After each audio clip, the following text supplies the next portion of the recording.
demikian juga apa yang kita dapat, apa yang memotivasi kita, apa tanggung jawab kita sebagai orang tua, demikian juga apa yang mesti kita lihat ke depan dalam rangka mempersiapkan masa depan yang terbaik bagi generasi-generasi kita, sehingga bisa berdampak sehat bagi dunia, bagi lingkungan, bagi gereja. Saudara-saudaraku yang kekasih, kita berada di bawah tema perenungan, yaitu pengajaran menuntun kepada kebijaksanaan. Dari bacaan firman Tuhan ini, baik dari pujian Mazmur yang tadi kita bacakan secara bersama-sama, Mazmur 119 ini terkenal sebagai Mazmur terpanjang, pasal terpanjang dalam Alkitab. Kemudian letaknya pas di tengah-tengah Alkitab, ya. Sesuatu yang unik dari Mazmur 119. Mazmur 119 ini berisi banyak sekali pengajaran-pengajaran yang baik tentang kecintaan, mengajak umat Tuhan untuk memiliki kecintaan terhadap firman Tuhan, mengajak umat Tuhan untuk memiliki kerinduan untuk senantiasa ada dan memberi waktu, memberi diri untuk mencintai firman Tuhan. Tentu ada yang mendasarinya, ada yang mendasari bagaimana pemazmur juga memiliki kerinduan agar bukan hanya dirinya sendiri yang mencintai firman Tuhan dan terus bergerak, berjalan, bertindak dengan memakai dasar firman Tuhan, tetapi dia mengajak semua orang. Jadi dalam Mazmur yang panjang ini, dia mengajak semua orang untuk belajar mencintai firman Tuhan. Bacaan kita dimulai dengan mengatakan, betapa ku cintai Tauratmu. Kekasih Tuhan, pemazmur ini luar biasa. Dia bukan saja mencintai, artinya dia selalu punya waktu untuk membaca firman-firman Tuhan, tetapi di bagian ini juga dia mengatakan, aku merenungkannya sepanjang hari. Bayangkan papa mama dari 24 jam dalam satu hari yang Tuhan berikan kepadanya, dia bilang, sepanjang hari aku pakai waktuku untuk merenungkannya sepanjang hari. Mari kita coba berefleksi terhadap diri kita sendiri. Dalam satu minggu, kalau satu hari 24 jam, satu minggu 24 jam kali 7. Berapa waktu yang kita pakai? Kita berefleksi dengan diri kita sendiri, ya. Kira-kira dalam satu minggu, dalam 7 hari, dalam sejumlah aktivitas kita, setiap waktu, setiap saat, berapa waktu yang kita pakai untuk membaca satu bagian dari firman Tuhan? Kalau pemazmur mengatakan bahwa yang mendasari dia untuk selalu punya waktu untuk merenungkan firman Tuhan ialah karena dia mencintai. Orang yang jatuh cinta pasti selalu punya waktu dalam segala kesibukannya, ya. Kalau orang lagi jatuh cinta, ya, dia lagi jatuh cinta, pasti biar sibuk kemanapun tetap dia selalu, kan sekarang ini HP tidak jauh dari genggaman, toh HP selalu terbawa di mana saja. Kita bisa lupa sesuatu tetapi tidak boleh lupa HP. Seringkali kan seperti itu. Jadi kalau di dunia, kalau kita bawa bagian ini ke dunia saat ini, contohnya kalau kita sedang jatuh cinta, pasti sedikit-sedikit lihat HP. Ada WA masuk kah? Dia ada bikin apa kok? Cek dia punya status di WA, atau dia punya story di FB, atau dia punya story di Instagram, supaya kau bisa monitor dia ada di mana, dia ada bikin apa. Ya, kalau dia soalnya kasih story, maka pasti kotong chat. Bikin apa ada di mana ya. Itu kalau orang lagi jatuh cinta. Kalau orang subosan, orang suson jatuh cinta lagi, lu kasih kabar ju iya, lu son kasih kabar ju beson chat. Ini kondisinya, kondisi manusiawi. Dan itu yang pemazmur mengungkapkannya, bahwa ia memiliki cinta yang besar kepada firman Tuhan. Karena itu dia tidak merasa rugi kalau waktunya tersita untuk pakai bukan saja membaca, tetapi merenungkannya. Hampir sebagian besar waktunya dia pakai untuk merenungkan firman Tuhan. Papa mama, jangan kita membayangkan bahwa pemazmur ini orang yang son ada kerja, orang yang luntang lantung, orang yang son ada kesibukan. Dia seorang raja, dia seorang pemimpin, ya, pemimpin sebuah negara.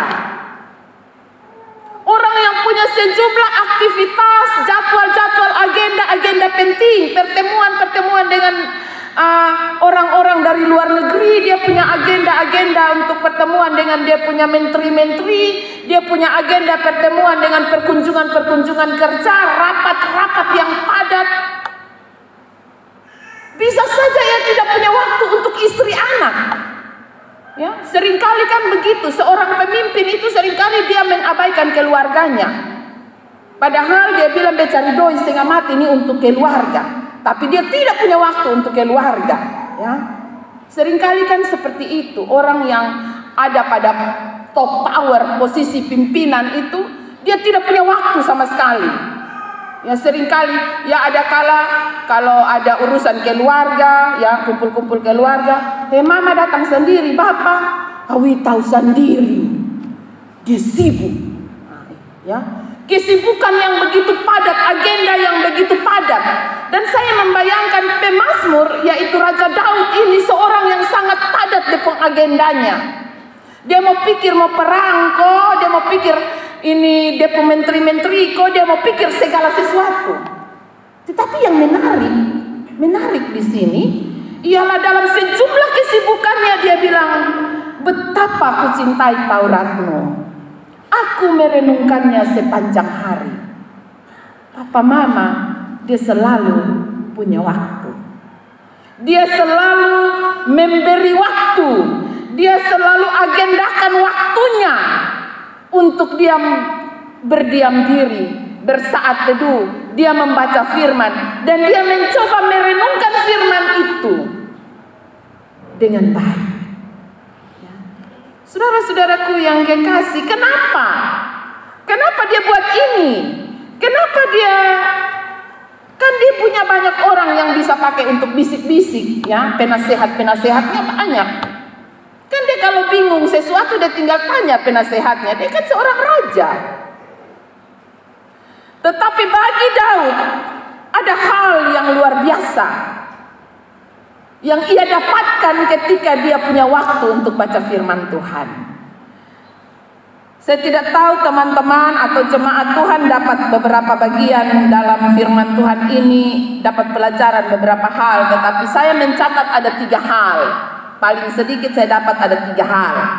Dari manfaatnya dia ketika dia memberi waktu dalam hidupnya untuk merenungkan firman Tuhan, dalam hidupnya dia mendapatkan 3 hal. Yang pertama, dia lebih bijaksana. Dia bilang, aku lebih bijaksana dari para musuhku. Ya. Dia lebih bijaksana dari dia musuh-musuh. Artinya ketika dia lihat musuhnya, dia tahu bahwa beta kalau berhadapan dengan dia ini hajar dia dengan cara apa. Artinya beta mau cari jalan keluar dari cara apa. Dia mengatakan bahwa ketika dia punya waktu untuk membaca firman Tuhan dan merenungkannya sepanjang waktu, dia menjadi lebih bijaksana ketika dia berhadapan dengan musuh-musuhnya. Yang kedua, dia lebih berakal budi daripada dia pun guru-guru, dia pun pengajar. Dia katakan di sini dalam ayat 99 dia bilang, aku lebih berakal budi dari semua pengajarku. Luar biasa. Dia merasa bahwa dia menjadi lebih hebat dari dia, bahkan dari dia guru-guru, orang-orang yang memberi nasihat kepadanya, orang-orang yang mengajarinya.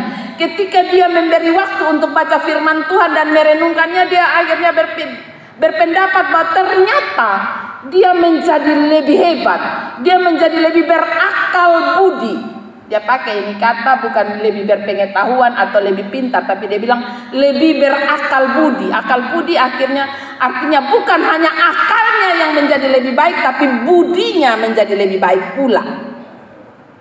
Dia lebih berakal budi daripada guru-gurunya. Kemudian yang ketiga, yang saya catat dari ini ada 3 ya. Yang ketiga dia bilang, aku lebih mengerti daripada orang-orang tua. Ya, dia mendapat 3 hal positif dari kehidupannya yang dia jaga dengan baik, kehidupannya yang dia disiplin dengan baik, disiplin dengan selalu memberi waktu baca firman Tuhan dan merenungkan.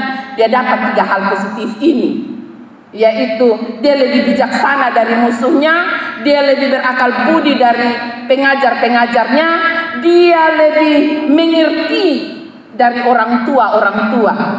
Ya. Saudara-saudaraku yang kekasih, ini hal yang positif, hal yang baik, yang menjadi sebuah pembelajaran bagi saya dan saudara. Jadi kalau sampai hari ini, dari 1 minggu 24 jam kali 7 hari, kalau kita berefleksi pada diri kita sendiri, jika sampai hari ini kita ingat kembali bahwa kalau kita tidak, seringkali kita mengabaikan waktu kita habiskan waktu kita untuk hal-hal yang sia-sia, hal-hal yang tidak berguna, dan kita tidak secara disiplin memakai waktu untuk baca firman Tuhan. Mari kita belajar dari Daud ini, bahwa ketika dia punya waktu, dia memberi diri untuk belajar dan merenungkan firman Tuhan, ternyata dia mendapatkan sesuatu yang positif. Ya, sama seperti resep. Ya, dia tidak saja memberi resep, tapi dia kasih tahu bahwa dia jalani ini dan dia hasil begini. Ya, kalau kita lihat di iklan obat menurunkan badan. Ya, iklan pertama dulu before badan besar, setengah mati. Tapi karena saya minum ini, sekarang saya langsing. Ya, tapi jangan lihat saya karena saya belum langsing, karena saya tidak mengkonsumsi yang seperti itu. Ya, itu biasanya kan di iklan begitu. Dulu rambut saya keriting, tapi karena saya pakai ini, lihat saja sudah lurus. Nah, contoh ya, itu iklan. Tapi belum tentu iklan itu betul. Tetapi yang terjadi oleh pemazmur, dia mengatakan pengalamannya, bahwa ternyata dari pengalamannya dia memberi waktu untuk punya waktu dengan Tuhan, punya waktu merenungkan firman Tuhan. Ternyata dia dapatkan hal-hal positif ini. Dia lebih hebat, dia lebih luar biasa. Dan tentu saya percaya semua kita ingin memiliki hikmat yang demikian. Amin. Kita tentu semua ingin juga punya hikmat yang demikian, seperti yang dialami oleh pemazmur. Hal yang berikut, ketika dia mendapatkan 3 hal positif ini, ya, dia lebih bijaksana, dia lebih berakal budi, dia lebih mengerti, maka hal-hal ini berguna bagi kehidupannya. Ya, jadi dia tidak berhenti di titik setelah beta lebih hebat dari dia, kemudian titik di situ, tidak. Ternyata ketika dia lebih bijaksana, lebih mengerti, lebih berakal budi, maka ternyata dalam kehidupannya dia bilang, yang pertama dia bilang, karena itu aku lebih mampu menahan kakiku terhadap kejahatan. Ya. Ada orang kan pintar, hebat, kelihatan luar biasa, tapi dia tidak bisa menahan kakinya terhadap kejahatan. Banyak orang-orang hebat yang kelihatannya pintar, hebat, dan luar biasa, tapi tidak bisa menahan kakinya untuk berjalan ke arah kebinasaan. Amin. Banyak orang, ya. Banyak orang yang seperti itu. Dia bilang di ayat 101, terhadap segala jalan kejahatan aku menahan kakiku. Ya. Ketika dia sudah lebih berakal budi, dia sudah lebih mengerti, dia sudah lebih hebat, lebih bijaksana, maka itu yang menolong dia. Sehingga ketika dia tahu kejahatan ada di situ, dia menahan kakinya di sini. Dia mampu menahan kakinya terhadap kejahatan. Yang berikut, dia mampu mengenali jalan dusta. Ya, kita lihat di ayatnya yang ke-104. Di situ dia bilang, itulah sebabnya aku benci segala jalan dusta. Ya, dia mampu menahan bibirnya. Dia yang pertama, dia mampu menahan kakinya untuk tidak berjalan ke jalan kejahatan. Kemudian yang kedua, dia mampu menahan bibirnya untuk tidak memperkatakan hal-hal dusta. Ya, hal-hal dusta. Lihat. Kemudian hal yang berikut, dia mampu terhindar dari jeratan orang fasik. Ya, kita dapat membaca itu dalam bagian firman Tuhan di ayat yang ke-110. Ketika orang-orang fasik memasang jerat terhadap aku tidak sesat. Aku tidak sesat. Ya. Ketika orang-orang mempersiapkan perangkap-perangkap jahat, ketika orang lain merancangkan hal-hal buruk terhadapku, aku tidak terjaring di dalamnya. Saudara-saudaraku yang kekasih, di sini kita belajar bahwa ternyata sungguh luar biasa. Kekuatan dari firman Tuhan itu luar biasa. Ya, sungguh hebat, sungguh luar biasa firman Tuhan ini. Firman Tuhan ini menolong kita dalam segala perjalanan hidup kita, ya. Di ayat 105 dia bilang, firman-Mu itu pelita bagi kakiku dan terang bagi jalanku.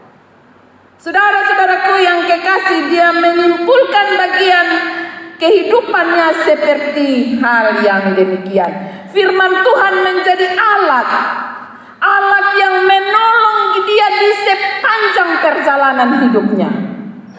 Selalu menerangi dan selalu mengingatkan dia kemana dia harus menjalani hidupnya, kemana dia harus melangkahkan kakinya, dan di mana dia harus terus berjalan. Ini menjadi sebuah kesukaan juga, ya, bagi saya dan saudara. Mestinya ini menjadi sebuah iklan baru bagi saya dan saudara dari pemazmur yang mengatakan kepada kita. Karena itu di ayat bacaan kita yang terakhir dia mengatakan bahwa telah kucondongkan hatiku untuk melakukan ketetapan-ketetapan-Mu untuk selama-lamanya sampai saat akhir. Dia mengambil sebuah keputusan bahwa di sepanjang hidupnya sampai akhir hidupnya, ia menetapkan bagi dirinya bahwa tidak ada pelajaran lain selain dia harus terus belajar dari firman Tuhan. Tidak ada tempat lain yang harus ia pelajari selain ia terus mendasari hidupnya kepada firman Tuhan. Karena melalui firman Tuhan ia mendapatkan kebenaran-kebenaran moral. Melalui firman Tuhan ia mendapatkan penilaian-penilaian yang sehat. Dia memiliki alat ukur, barometer. Ya. Firman Tuhan dia pakai sebagai alat ukur, sebagai barometer dalam menjalani hidupnya. Sehingga firman Tuhan dapat membuka matanya untuk melihat dan memutuskan apa yang mesti ia jalani dalam hidup ini. Ia juga mampu, firman Tuhan yang ia pelajari mampu menolong dia ketika ia ada dalam kondisi hidupnya. Bagaimana ia harus bersikap, bahkan ketika ia ada dalam penderitaan di ayat 105 sampai 107. Ketika ia ada dalam penderitaan,